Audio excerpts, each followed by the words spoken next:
آپ دیکھ رہے ہیں تعلیم دین یوٹیوب چینل کو سبسکرائب ضرور کیجئے اور بیل آئیکن کو ضرور دبائیے تاکہ آنے والی نئی ویڈیو کی نوٹیفیکیشن آپ کو صحیح سمے پر مل جائے۔ بسم اللہ الرحمن الرحیم۔ نماز ایمان و عقیدہ صحیح کرنے کے بعد سب فرضوں میں سب سے بڑا فرض نماز ہے۔ قرآن و حدیث میں اس کی بہت تاکید آئی ہے۔ جو نماز کو فرض نہ مانے یا ہلکا جانے کافر ہے، اور جو نہ پڑھے وہ بڑا گناہگار، آخرت میں جہنم میں ڈالا جائے گا۔ بادشاہ اسلام اس کو قتل کر دے۔ کس عمر میں بچوں کو نماز سکھائی جائے؟ بچہ جب 7 برس کا ہو جائے تو اسے نماز پڑھانا بتایا جائے، اور جب 10 برس کا ہو تو مار کر پڑھوائی جائے۔ قبل اس کے کہ ہم نماز پڑھنے کا طریقہ بتائیں، ان 6 باتوں کو بتاتے ہیں جن کے بغیر نماز شروع نہیں ہو سکتی۔ ان 6 باتوں کو شرائط نماز کہتے ہیں، یعنی نماز کی 6 شرطیں۔ شرائط نماز: پہلا طہارت، دوسرا ستر عورت، تیسرا وقت، چوتھا استقبال قبلہ، پانچواں نیت، چھٹا تکبیر تحریمہ۔ پہلی شرط یعنی طہارت، اس کا مطلب یہ ہے کہ نمازی کے بدن، کپڑے اور نماز کی جگہ پر کوئی نجاست جیسے پیشاب، پخانہ، خون، شراب، گوبر، لیب، مرغی کی بیٹ وغیرہ نہ لگی ہو، اور نمازی بے غسل بے وضو بھی نہ ہو۔ دوسری شرط ستر عورت، یعنی مرد کا بدن ناف سے لے کر گھٹنے تک ڈھکا ہو، گھٹنے کھلے نہ رہیں، اور عورت کا تمام بدن ڈھکا ہو سوائے منہ اور ہتھیلی اور ٹخنوں تک، پیر کے اور ٹخنے بھی ڈھکے رہیں۔ تیسرا شرط وقت، یعنی جس نماز کے لیے جو وقت مقرر ہے وہ نماز اسی وقت میں پڑھی جائے، جیسے فجر کی نماز صبح صادق سے لے کر سورج نکلنے سے پہلے تک پڑھی جائے، اور ظہر کی نماز سورج ڈھلنے کے بعد سے 2 گنا، ہر چیز کے سائے کے 2 گنا ہونے تک علاوہ اس کے سایہ اصلی کے، اور عصر کی نماز سایہ کے 2 گنا ہونے کے بعد سے سورج ڈوبنے تک، اور مغرب کی سورج ڈوبنے کے بعد سے سفیدی غائب ہونے تک، اور عشاء کی سفیدی غائب ہونے کے بعد سے صبح صادق شروع ہونے سے پہلے تک۔ چوتھی شرط استقبال قبلہ، یعنی کعبہ شریف کی طرف منہ کرنا۔ پانچویں شرط نیت، یعنی جس وقت کی جو نماز فرض یا واجب یا سنت یا نفل یا قضا پڑھنی ہو تو دل میں اس کا پکا ارادہ کرنا کہ یہ نماز پڑھ رہا ہوں۔ چھٹی شرط تکبیر تحریمہ، یعنی اللہ اکبر کہنا۔ یہ آخری شرط ہے کہ اس کے کہتے ہی نماز شروع ہو گئی۔ اب اگر کسی سے بولا یا کچھ کھایا پیا یا کوئی کام خلاف نماز کیا تو نماز ٹوٹ جائے گی۔ پہلی 5 شرطوں کا تکبیر تحریمہ سے پہلے اور ختم نماز تک موجود رہنا ضروری ہے، ورنہ نماز نہ ہوگی۔ نماز کی پہلی شرط طہارت کا بیان۔ وضو کا طریقہ: جب وضو کرنا ہو تو دل میں وضو کرنے کا ارادہ کر کے بسم اللہ الرحمن الرحیم کہہ کر دونوں ہاتھ گٹوں تک دھوئے، اور پھر مسواک کرے داہنے ہاتھ سے، پھر 3 بار کلی کرے خوب اچھی طرح کہ حلق تک دانتوں کی جڑ زبان کے نیچے پانی پہنچے۔ اگر دانت یا تالو میں کوئی چیز چپکی اٹکی ہو تو چھڑائے، پھر داہنے ہاتھ سے 3 بار ناک میں پانی کھینچ کر چڑھائے کہ اندر ناک کی ہڈی تک پانی پہنچے، اور بائیں ہاتھ سے ناک صاف کرے، اس کی چھوٹی انگلی ناک کے اندر ڈال کر، پھر دونوں ہاتھوں میں پانی لے کر 3 بار منہ دھوئے، اس طرح کی بال جمنے کی جگہ سے لے کر ٹھوڑی تک اور داہنے کنپٹی سے بائیں تک کوئی جگہ چھوٹنے نہ پائے، اور داڑھی ہو تو اسے بھی دھوئے اور اس میں خلال بھی کرے، لیکن احرام باندھے ہو تو خلال نہ کرے۔ پھر کوہنیوں تک، کوہنیوں سمیت کچھ اوپر تک دونوں ہاتھ 3 بار دھوئے، پھر 1 بار سر کا مسح کرے، اس طرح پر کہ دونوں ہاتھ تر کر کے انگوٹھے اور کلمے کی انگلی چھوڑ کر دونوں ہاتھوں میں 3 انگلیوں کی نوک ایک دوسرے سے ملائے، اور ان 6 انگلیوں کے پیٹ کی جڑ ماتھے پر رکھ کر پیچھے کی طرف گدی تک لے جائیں۔ اس طرح کی کلمہ کی دونوں انگلیوں اور دونوں انگوٹھوں اور دونوں ہتھیلیوں کے سر سے نہ لگنے پائے، اور اب گدی سے ہاتھ واپس ماتھے کی طرف لائے، یوں کہ دونوں گدیلیاں سر کے دائیں بائیں حصے پر ہوتے ہوئے ماتھے تک واپس آ جائے۔ اب کلمہ کی انگلی کی پیٹ سے کان کے اندر کے حصے کا اور انگوٹھے کے پیٹ سے کان کے اوپر کے حصے کا مسح کرے، اور انگلیوں کی پیٹھ سے گردن کا مسح کرے، لیکن ہاتھ گلے پر نہ جائے کہ گلے کا مسح مکروہ ہے۔ پھر داہنی پیر کی انگلی کی طرف سے ٹخنے تک دھوئیں، ٹخنے سمیت کچھ اوپر تک، پھر اسی طرح بایاں پیر دھوئے، ہاتھ پاؤں کی انگلیوں میں خلال بھی کرے۔ اب وضو ختم ہوا، اس کے بعد یہ دعا پڑھے: اللہم اجعلنی من التوابین واجعلنی من المتطہرین پڑھیں، اور بچا ہوا پانی खड़े होकर थोड़ा सा पी ले कि बीमारियों की शिफा है, और आसमान की तरफ मुंह करके कलमा शहादत और सुब्हानकल्लाहुम्मा व बिहम्दिक अशहदु अन ला इलाहा इल्ला अस्तगफिरुक व अतूबु इलैक इन्ना अंजलना। बेहतर है कि हर हिस्सा धोते वक्त बिस्मिल्लाह और दरूद शरीफ पढ़े और कलमा शहादत भी पढ़े।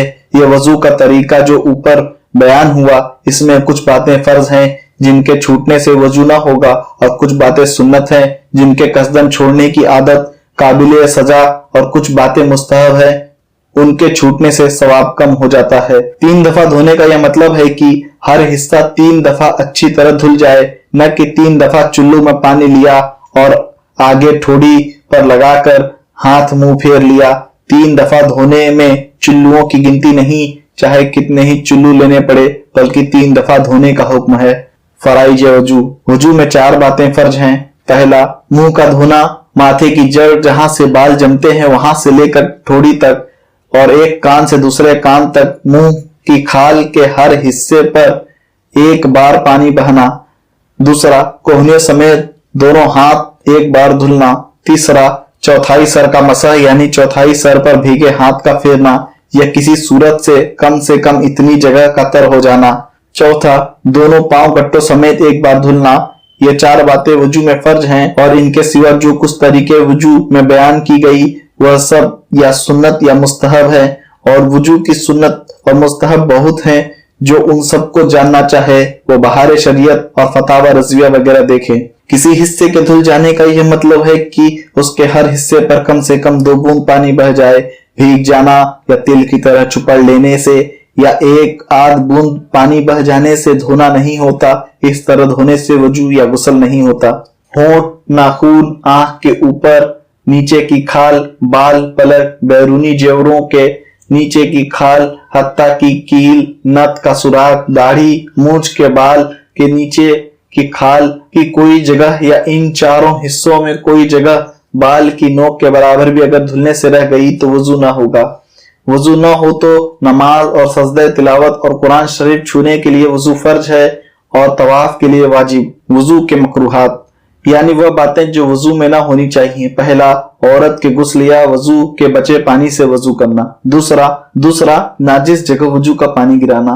तीसरा, मस्जिद के अंदर वजू करना। चौथा, वजू के पानी के कतरे वजू के बर्तन में टपकाना। पांचवा, किबला की तरफ कुल्ली या पानी या नाक या खकार या थूक डालना। छठा, बेजरूरत दुनिया की बातें करना। सातवां, ज्यादा पानी खर्च करना। आठवां, इतना कम पानी खर्च करना कि सुन्नतें अदा ना हो। नौवां, एक हाथ से मुंह धोना। 10वां, मुंह पर पानी मारना। 11वां, वजू के कतरे को कपड़े या मस्जिद में टपकने देना। 12वां, वजू की किसी सुन्नत को छोड़ देना।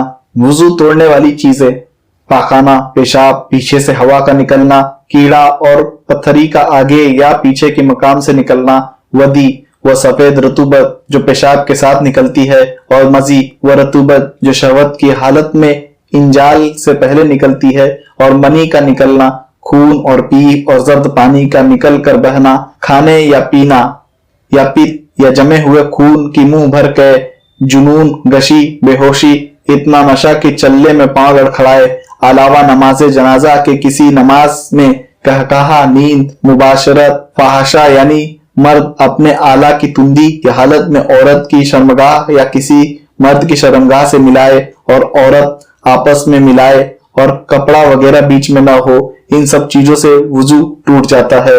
दुखती हुई आंख से जो पानी या कीचड़ बहता है उससे वजू टूट जाता है और वह नाजिस भी है। जिस जगह लग जाए उसका पाक करना जरूरी है। नमाज में इतनी आवाज से हंसना कि खुद उसने सुना, पास वालों ने न सुना तो वजू न टूटा, अलबत्ता नमाज टूट गई। अगर मुस्कुराया यानी दांत निकले और आवाज बिल्कुल न निकली तो इससे न वजू जाए न नमाजें। जो रुतूबत आदमी के बदन से निकले और वजू न तोड़े वह नाजिस नहीं, जैसे वह खून जो बहकर न निकले या थोड़ी के जो मुंह भर न हो वह पाक है। राल, नाक, थूक, पसीना, मैल पाक है। यह चीजें अगर बदन या कपड़े में लगी हो तो नमाज हो जाएगी, लेकिन साफ कर लेना अच्छा है। जो आंसू रोने में निकलते हैं न उनसे वजू टूटे न वह नाजिस है। घुटना या सतर खुलने से, अपना या दूसरे का सतर देखने से या छूने से वजू नहीं जाता। दूध पीते बच्चे ने कहे कि अगर वह मुंह भर है तो नाजिस है। दिरहम से ज्यादा जगह में जिस चीज को लग जाएगा नापाक कर देगा। लेकिन अगर वो दूध मैदा से नहीं आया बल्कि सीना तक पहुंचकर पलट आया तो पाक है। वजू के बीच में वजू टूट गया, फिर से वजू करे, हत्ता कि अगर चुल्लू में पानी लिया फिर हवा निकली या पानी बेकार हो गया, उससे कोई हिस्सा न धोए। गुस्ल का तरीका। गुस्ल की नियत करके पहले दोनों हाथ गट्टों तक 3 मरतबा धोए, फिर इस्किंजा की जगह धोए, ख्वाह नजासत लगी हो या न लगी हो। फिर बदन पर जहां कहीं नजासत लगी हो उसको धोए। फिर नमाज के ऐसा वजू करे मगर पांव न धोए। हाँ, अगर चौकी या तख्ते या पत्थर पर नहाए तो पांव भी धो लें। फिर बदन पर तेल की तरह पानी चुपड़ ले। फिर 3 मरतबा दाहिने कंधे पर पानी बहाए, फिर बाएं कंधे पर 3 बार, फिर सर और तमाम बदन पर 3 बार। फिर नहाने की जगह से अलग हो जाए। अगर वजू करने में पांव नहीं धोया तो अब धो ले, और नहाने में किबला रुख न हो और तमाम बदन पर हाथ फेरे और मले, और ऐसी जगह नहाए कि कोई न देखे। और अगर यह न हो सके तो नाफ से घुटने तक के आज़ा का सतर तो जरूरी है। अगर इतना भी मुमकिन न हो तो तयम्मुम करे और नहाने में किसी किस्म का कलाम न करे, न कोई दुआ पढ़े। बाद नहाने के रुमाल से बदन पोंछ डाले तो हर्ज नहीं। एहतियात की जगह नंगा नहाने में हर्ज नहीं। औरत को बहुत ज्यादा एहतियात की जरूरत है, हत्ता कि औरतों को बैठकर नहाना बेहतर है। नहाने के बाद फौरन कपड़ा पहन ले। वजू में जो बातें सुन्नत और मुस्तहब हैं वही गुस्ल में भी है, सिवा इसके कि नंगा नहाता हो तो किबला को मुंह न करे और तहबंद बांधे हो तो हर्ज नहीं। यह तरीका जो गुस्ल का बयान हुआ इसमें 3 बातें फर्ज हैं, इनके बगैर गुस्ल न होगा और नापाकी न उतरेगी। बाकी सुन्नत और मुस्तहब है, इनमें से किसी बात को छोड़ना न चाहिए। अगर कोई बात छूट गई तो गुस्ल हो जाएगा। फराइज गुस्ल 3 हैं। पहला, कुल्ली। इस तरह पर करें कि मुंह के हर पुर्जे, गोशे, होंठ के हलक की जड़ तक हर जगह पानी बह जाए। मसूड़े, दांत की खिड़कियां, जबान की हर करवट में हलक के किनारे तक पानी बह जाए। रोजा ना हो तो गरारा करे ताकि पानी अच्छी तरह हर जगह पहुंचे। दांत में कोई चीज अटकी हो जैसे गोश्त का रेशा, छालिया का चूर, पान की पत्ती वगैरह, तो अब जब तक जरर व हर्ज न हो छुड़ाना जरूरी है। बे इसके गुस्ल न होगा और बेगुस्ल नमाज न होगी। नाक में पानी चढ़ाना, यानी दोनों नथुने में जहां तक नर्म जगह है वहां तक धुलना कि पानी को सूंघ कर ऊपर चढ़ाए ताकि बाल बराबर जगह भी धुलने से न रह जाए, नहीं तो गुस्ल न होगा। अगर बुलाक, नथ, कील या सुराख हो तो उसमें भी पानी पहुंचाना जरूरी है। नाक के अंदर रीठ सूख गई तो उसको छुड़ाना भी फर्ज है और नाक के बाल का धोना भी फर्ज है। तीसरा, पूरे बदन पर पानी बह जाना, इस तरह कि पांव के तलवे तक जिस्म के हर पुर्जे, हर रोंगटे पर पानी बहे, इसलिए कि अगर एक बाल की नोक भी धुलने से रह गई तो गुस्ल ना होगा। तंबीह, बहुत लोग ऐसा करते हैं कि नाजिस तहबंद बांध कर गुस्ल करते हैं और ख्याल करते हैं कि नहाने में सब पाक हो जाएगा। हालांकि ऐसा नहीं, बल्कि पानी डालकर तहबंद और बदन पर हाथ फेरने से नजासत और फैलती है और सारे बदन और नहाने के बर्तन तक को नाजिस कर देती है। इसलिए हमेशा नहाने में बहुत ख्याल से पहले बदन से और उस कपड़े से जिसको पहनकर नहाते हैं नजासत दूर कर ले, तब गुस्ल करे, वरना गुस्ल तो क्या होगा, उस पर हाथ से जिस चीजों को छुएंगे सब नाजिस हो जाएंगी। हाँ, दरिया तालाब में अलबत्ता ऐसा हो सकता है, वह भी जबकि नजासत ऐसी हो कि बिला मले धोए पानी के धक्के से खुद बाहर निकल जाए, वरना इसमें भी दुश्वार है। किन बातों से गुस्ल फर्ज होता है? जिन चीजों से गुस्ल फर्ज होता है वह 5 बातें हैं। पहला, मनी का अपनी जगह से शहवत के साथ जुदा होकर उज़्व से निकलना।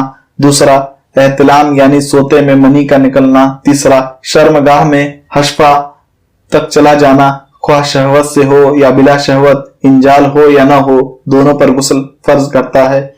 चौथा, हैज यानी माहवारी, खून से फरागत पाना। पांचवा, निफास यानी बच्चा जनने पर जो खून आता है उससे फारिग होना।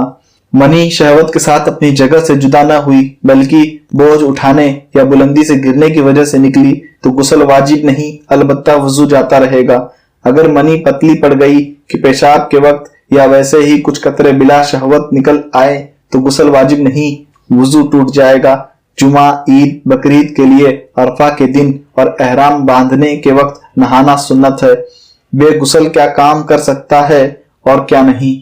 जिसको नहाने की जरूरत है उसको मस्जिद में जाना, तवाफ करना, कुरान मजीद छूना, अगरचे इसका सादा हाशिया या जिल्द ही क्यों ना हो, बेछुए देख कर या जबानी पढ़ना या किसी आयत का लिखना या अंगूठी छूना या पहनना जिस पर हुरूफे मुक़त्तआत हो, सब हराम है।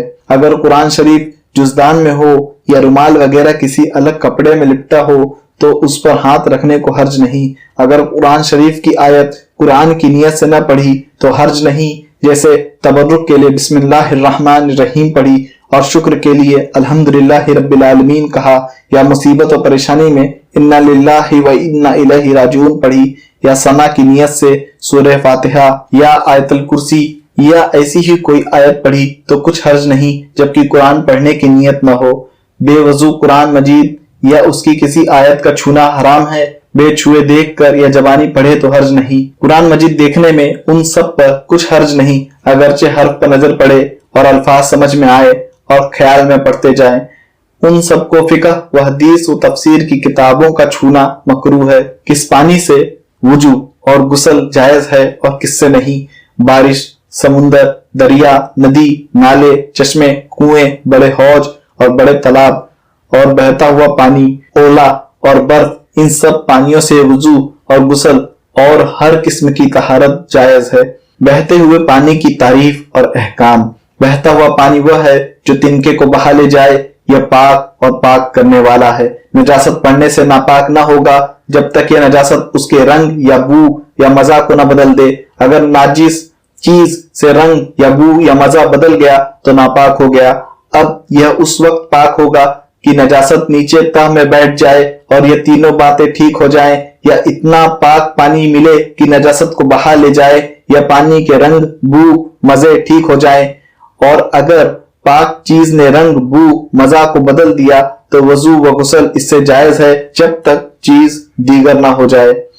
बड़े हौज और दह दर दर की तारीफ और अहकाम। 10 हाथ लंबा 10 हाथ चौड़ा पानी जिस हौज या तालाब में हो वह दह दर दह है या बड़ा हौज कहलाता है। यूं ही अगर 20 हाथ लंबा और 5 हाथ चौड़ाई हो या 25 हाथ लंबा 4 हाथ चौड़ाई हो, गर्ज कुल लंबाई चौड़ाई का हासिल ज़रब 100 हो। अगर गोल है तो गोलाई तकरीबन 35.5 हाथ हो और गहराई इतनी काफी है कि इतनी सतह में कहीं से जमीन खुली ना हो, ऐसे हौज का पानी बहते हुए पानी के हुक्म है। नजासत पड़ने से नापाक न होगा जब तक नजासत की वजह से रंग या बू या मजा न बदल जाए। बड़े हौज में ऐसी नजासत पड़ी जो दिखाई न दे, जैसे शराब, पेशाब, तो इनसे हर तरह से वजू कर सकते हैं। अगर देखने में आती हो जैसे पाखाना या मरा हुआ जानवर, तो जिस तरह वह नजासत है उस तरफ वजू न करना बेहतर है, दूसरी तरफ से वजू करे। बड़े हौज में एक साथ बहुत से लोग वजू कर सकते हैं, अगरचे वजू का पानी इसमें गिरता हो, लेकिन नाक, थूक, खखार, कुल्ली इसमें न डालना चाहिए कि नजाफत, पाकीज़गी और सफाई के खिलाफ है। जो पानी वजू या गुस्ल करने में बदन से गिरा वो पाक है, मगर उसमें वजू और गुस्ल जायज नहीं। अगर बेवजू शख्स का हाथ या उंगली या पैर या नाखून या बदन का कोई टुकड़ा जो वजू में धोया जाता है बकसत या बिला कसत दह दर दह से कम पानी में बेधोए हुए पड़ जाए तो वो पानी वजू और गुस्ल के लायक न रहा। इसी तरह जिस शख्स पर नहाना फर्ज है उसके जिस्म के कोई हिस्सा बिला धुला हुआ पानी से छू जाए तो वह पानी वजू और गुस्ल के काम का न रहा, और अगर धुला हुआ हाथ या बदन का कोई हिस्सा पड़ जाए तो हर्ज नहीं। पानी में हाथ पड़ गया और किसी तरह मुस्तामल हो गया, अब यह चाहे कि यह काम का हो जाए तो अच्छा पानी उससे ज्यादा उसमें मिला दे, और इसका यह तरीका भी है कि उसमें एक तरफ से पानी डाले और दूसरी तरफ से बह जाए तो सब पानी काम का हो जाएगा। छोटे छोटे गड्ढों में पानी है और उसमें नजासत पड़ना मालूम नहीं तो उससे वजू जायज है। काफिर की खबर कि यह पानी पाक या नापाक है, दोनों सूरतों में पानी पाक रहेगा कि यह उसकी असली हालत है। किसी दरख्त या फल के निचोड़े हुए पानी से वजू जायज नहीं, जैसे केले या तरबूज का पानी और गन्ने का रस। जिस पानी में थोड़ी सी कोई चीज मिल गई जैसे गुलाब, केवड़ा, जाफरान, मिट्टी, बालू, तो इससे वजू व गुस्ल जायज है। कोई रंग या जाफरान पानी में इतना पड़ गया कि कपड़ा रंगने के काबिल हो गया तो उससे वजू व गुस्ल जायज नहीं। पानी में इतना दूध पड़ गया कि दूध के ऐसा रंग हो गया तो वजू व गुस्ल जायज नहीं। कुएं का बयान। कुएं में किसी आदमी या जानवर का पेशाब या बहता हुआ खून या ताड़ी या सींधी या किसी किस्म की शराब का कतरा या नापाक लकड़ी या नाजिस कपड़ा या और कोई नापाक चीज गिरी तो उसका कुल पानी निकाला जाए। किन चीजों से कुआं नापाक हो जाता है? जिन चौपायों का गोश्त नहीं खाया जाता उनके पाखाना पेशाब गिरने से कुआं नापाक हो जाएगा। यूं ही मुर्गी और बत्तख की बीट से नापाक हो जाएगा। इन सब सूरतों में कुल पानी निकाला जाए। जिस कुएं का पानी नापाक हो गया उसका एक कतरा भी अगर पाक कुएं में पड़ जाए तो यह भी नापाक हो जाएगा। जो हुक्म उसका था वही इसका हो गया।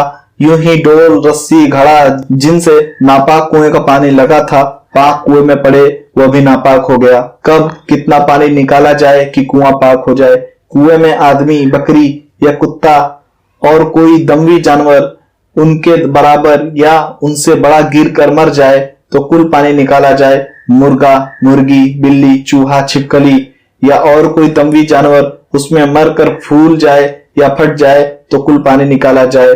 अगर यह सब बाहर मरे फिर कुएं में गिरे जब भी यही हुक्म है यानी कुल पानी निकाला जाए। छिपकली या चूहे की दुम कटकर कुएं में गिरी अगरचे फूली फटी न हो कुल पानी निकाला जाए, लेकिन अगर उसकी जड़ में मोम लगा दिया हो तो 20 डोल निकाला जाए। बिल्ली ने चूहे को पकड़ा और जख्मी कर दिया फिर उससे छूटकर कुएं में गिर पड़ा, कुल पानी निकाला जाए। कच्चा बच्चा या जो बच्चा मुर्दा पैदा हुआ कुएं में गिर जाए तो सब पानी निकाला जाए अगरचे गिरने से पहले नहला दिया गया हो। सूअर कुएं में गिरा चाहे जिंदा ही निकल आया कुल पानी निकाला जाए। सूअर के सिवा कोई और जानवर जिसका झूठा नापाक है जैसे शेर, भेड़िया, गीदड़, कुत्ता कुएं में गिरा और उसके बदन पर किसी नजासत का लगा होना यकीनी तौर पर मालूम नहीं और उसका मुंह पानी में न पड़ा तो पानी पाक है, इसका इस्तेमाल जायज है मगर एहतियातन 20 डोल निकाला जाए। कोई जानवर जिसका थूक नाजिस है जैसे कुत्ता, शेर, चीता, गीदड़, भेड़िया अगर कुएं में गिरा और उसका मुंह पानी में लगा तो कुआं नापाक हो गया, कुल पानी निकाला जाए। गधा या खच्चर कुएं में गिरा और जिंदा निकल आया तो उसका मुंह अगर पानी में पड़ा तो कुआं नापाक हो गया, कुल पानी निकाला जाए और अगर मुंह न पड़ा तो 20 डोल निकाला जाए। छुटी हुई मुर्गी कुएं में गिरी और जिंदा निकल आई तो 40 डोल पानी निकाला जाए। जिन जानवरों का झूठा पाक है जैसे भेड़, बकरी, गाय, भैंस, हिरन, नीलगाय इनमें से कोई कुएं में गिरे और जिंदा निकल आए तो कुआं पाक है लेकिन 20 डोल पानी निकाला जाए। जिन जानवरों का झूठा मकरू है जैसे छिपकली, बिल्ली, चूहा या सांप कुएं में गिरा और जिंदा निकल आए तो 20 डोल पानी निकाला जाए। कोई जानवर छोटा हो या बड़ा अगर कुएं में गिरे और उसके बदन पर नजासत का लगा होना यकीनी तौर पर मालूम हो तो कुआं नापाक हो जाएगा, कुल पानी निकाला जाएगा। जैसे मुर्गी ने पाखाना कुरेदा और फौरन पांव साफ होने से पहले कुएं में गिरी, कुआं नाजिस हो गया, कुल पानी निकाला जाए। जैसे चूहे ने पाखाना के हौज में गोता लगाया और फौरन कुएं में गिरा, कुल पानी निकाला जाए क्योंकि कुआं नजासत पड़ने से नापाक हुआ न कि चूहे और मुर्गी के गिरने से। कुएं में वह जानवर गिरा जिसका झूठा पाक है जैसे बकरी वगैरह या झूठा मकरू है जैसे मुर्गी, चूहा वगैरह और पानी कुछ न निकाला और वजू कर लिया तो वजू हो जाएगा। जूता या गेंद कुएं में गिरा और उसका नाजिस होना यकीनी है तो कुल पानी निकाला जाए वरना 20 डोल। महज नाजिस होने का ख्याल मोतबर नहीं। मुर्गी का ताजा अंडा जिस पर अभी तरी बाकी हो पानी में गिर जाए, पानी नाजिस न होगा जबकि पेट की तरी के अलावा कोई और नजासत न लगने पाए। यूं ही बकरी का बच्चा पैदा होते ही पानी में गिरा और मरा नहीं तो भी पानी नापाक न होगा। उड़ने वाले हलाल जानवर जैसे कबूतर या चिड़िया की बीट या शिकारी परिंदा जैसे चील, बाज की बीट कुएं में गिर जाए तो कुआं नापाक न होगा। यूं ही चूहे और चमगादड़ की पेशाब से भी नापाक न होगा। पेशाब की बहुत बारीक बारीक बुदकियां मिसल सुई की नोक के और नाजिस गुबार पड़ने से नापाक न होगा। पानी का जानवर जैसे मछली, मेढक वगैरह जो पानी में पैदा होता है अगर कुएं में मर जाए या मरा हुआ गिर जाए तो पानी नापाक न होगा चाहे फूल फट भी जाए, लेकिन अगर फटकर उसके रेजे पानी में मिल जाए तो इस पानी का पीना हराम। खुश्की और पानी के मेढक का एक हुक्म है यानी उसके मरने बल्कि सड़ने से भी पानी नाजिस न होगा। लेकिन जंगल का बड़ा मेंढक जिसमें बहने के काबिल खून होता है, उसका हुक्म चूहे की मिसल है। पानी के मेंढक की उंगलियों के बीच झिल्ली होती है और खुश्की के नहीं। जिसकी पैदाइश पानी की न हो मगर पानी में रहता हो, जैसे बत्तख, उसके मर जाने से पानी नाजिस हो जाएगा। चूहा, छछूंदर, चिड़िया, छिपकली, गिरगिट या इनके बराबर या इनके छोटा कोई जानवर दमवी कुएं में गिरकर मर जाए और अभी फूला या फटा न हो तो 20 डोल से 30 डोल तक पानी निकाला जाए, और अगर फूला या फट गया तो कुल पानी निकाला जाए। कबूतर या बिल्ली या मुर्गी गिरकर मर जाए और फटे या फूले नहीं तो 40 डोल से 60 डोल तक पानी निकाला जाए। इनके भी फूलने या फटने पर कुल पानी निकाला जाएगा। 2 चूहे गिरकर मर जाए और अभी फूले या फटे नहीं तो 20 डोल से 30 डोल तक पानी निकाला जाए, और 3 या 4, 5 हो तो 40 डोल से 60 तक, और 6 हो तो सब पानी निकाला जाए। 2 बिल्लियां गिरकर मर जाए तो कुल पानी निकाला जाए। बेवजू और जिस आदमी पर गुस्ल फर्ज है, अगर बिला जरूरत कुएं में उतरे और उसके बदन पर नजासत न लगी हो तो 20 डोल निकाला जाए, और अगर डोल निकालने के लिए उतरा तो कुछ नहीं। कुएं में आदमी गिरा और जिंदा निकल आया और उसके बदन या कपड़े पर कोई नजासत न थी तो कुआं पाक है, 20 डोल पानी निकाल दें। जिन जानवरों में बहता हुआ खून नहीं होता, जैसे मच्छर, मक्खी वगैरह, इनके मरने से पानी नाजिस न होगा। मक्खी सालन वगैरह में गिर जाए तो उसको डुबो कर फेंक दे और सालन को काम में ले आए। मुर्दार की हड्डी जिसमें गोश्त या चिकनाई लगी हो पानी में गिर जाए तो वह पानी नापाक हो गया, कुल निकाला जाए, और अगर गोश्त या चिकनाई न लगी हो तो पाक है। मगर सूअर की हड्डी से मुतलकन नापाक हो जाएगा, चाहे गोश्त या चिकनाई लगी हो या न लगी हो। बच्चे ने या काफिर ने पानी में हाथ डाल दिया तो अगर हाथ का नाजिस होना मालूम है जब तो जाहिर है कि पानी नापाक हो गया, वरना नाजिस तो ना हुआ मगर दूसरे पानी से वुजू करना बेहतर। मेंगनी और गोबर की लीद अगरचे नापाक है मगर इनका कलील माफ है, पानी की नापाकी का हुक्म न दिया जाएगा। कुएं से कुल पानी निकालने का मतलब, कुल पानी निकालने का मतलब यह है कि इतना पानी निकाल लिया जाए कि अब डोल डाले तो आधा डोल भी न भरे। उसकी मिट्टी निकालने की जरूरत नहीं, न दीवार धोने की जरूरत है, वह पाक हो गई।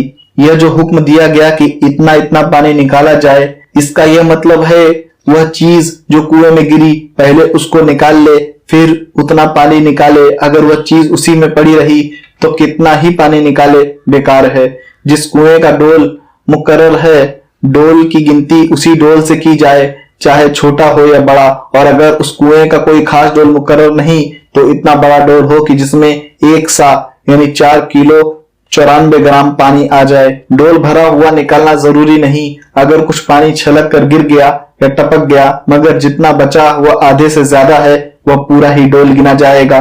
छोटे बड़े मुख्तलिफ डोलों से पानी निकालना हो तो हिसाब करके 1 सा फी डोल या मुकर्रर डोल के बराबर कर लें। जिस कुएं का पानी नापाक हो गया उसमें से जितना पानी निकालने का हुक्म है उतना निकाल लिया गया, तो अब वह रस्सी डोल जिसमें पानी निकालना है पाक हो गया, धोने की जरूरत नहीं। जो कुआं ऐसा है कि उसका पानी टूटता ही नहीं, चाहे कितना ही निकाले, अगर उसमें नजासत पड़ गई या उसमें कोई ऐसा जानवर मर गया जिससे कुल पानी निकालने का हुक्म है, तो ऐसी हालत में हुक्म यह है कि पहले यह मालूम कर लिया जाए कि कितना पानी है, जितना हो सब निकाल दिया जाए। निकालते वक्त जितना ज्यादा होता गया उसका कुछ एतबार नहीं। मसलन यह मालूम कर लिया कि 1000 डोल है तो 1000 डोल निकाल दे, कुआं पाक हो जाएगा। और यह मालूम करना कि इस वक्त कितना पानी है, उसका तरीका यह है कि 2 मुसलमान परहेजगार जिनको यह महारत हो कि बता सके कि कुएं में इतना पानी है, वह जितने डोल बताएं उतना ही निकाल दें, कुआं पाक हो जाएगा। एक तरीका यह भी है कि पानी की गहराई तक लकड़ी या रस्सी से नाप लें और फिर चंद आदमी बहुत फुर्ती से 100 डोल निकाल लें, फिर नापें, जितना कम हो जाए उसी हिसाब से पानी निकाल लें। जैसे पहली मर्तबा नापने से मालूम हुआ कि 10 हाथ पानी है, फिर 100 डोल निकालने के बाद नापा तो 9 हाथ रह गया, तो मालूम हुआ कि 10 यानी 1000 डोल निकाल दें तो 10 हाथ पानी निकल जाएगा और कुआं पाक हो जाएगा। कुएं में मरा हुआ जानवर निकला तो अगर उसके गिरने का वक्त मालूम है तो उसी वक्त से पानी नाजिस हो गया, اس کے بعد اگر کسی نے اس سے وضو کیا یا غسل کیا تو نہ وضو ہوا نہ غسل، اس وضو اور غسل سے جتنی نمازیں پڑھی وہ سب نہ ہوئی، انہیں پھر پڑھے۔ یوں ہی اس پانی سے کپڑے دھوئے اور کسی اور طرح سے بدن پر یا کپڑے پر لگا تو کپڑے اور بدن کا پاک کرنا ضروری ہے۔ ان سے جو نمازیں پڑھی ان کا پھر سے پڑھنا فرض، اور اگر گرنے کا وقت معلوم نہیں تو جس وقت سے دیکھا گیا اس وقت سے ناجس ٹھہرایا جائے گا، اگرچہ پھولا پھٹا ہو۔ اس سے پہلے پانی ناجس نہیں، اور پہلے جو وضو یا غسل کیا یا کپڑے دھوئے